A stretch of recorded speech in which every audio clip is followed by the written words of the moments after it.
হেই everyone, আমি alpha. তো আবার একটা নতুন মিনি ব্লগ নিয়ে চলে এসেছি আপনাদের সঙ্গে শেয়ার করতে।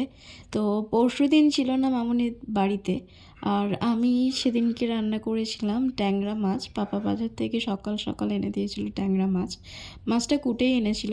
তো সেরকম কিছু রান্না করতে ইচ্ছা করছিল না, তাই আমি জাস্ট মাছটা ঝোল করেছিলাম।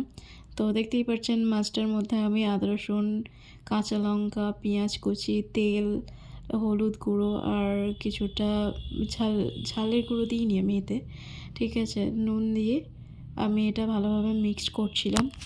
তো মাছটা আমি একদম সিম্পলভাবে রান্না করার চেষ্টা করেছি, আর এটা বেশ টেস্টি হয়েছিল। পুরোটাই আমি কাঁচা লঙ্কা দিয়ে করেছি, অ্যাকচুয়ালি কোনো গুঁড়ো লঙ্কা ইউজ করিনি। আর এই সাইডে আমি টমেটো কুচি রেখে দিয়েছিলাম লাস্টের দিকে দেবো বলে। আর তাছাড়া একটা বেগুনও এনেছিল, যেটা আমি রান্না করিনি।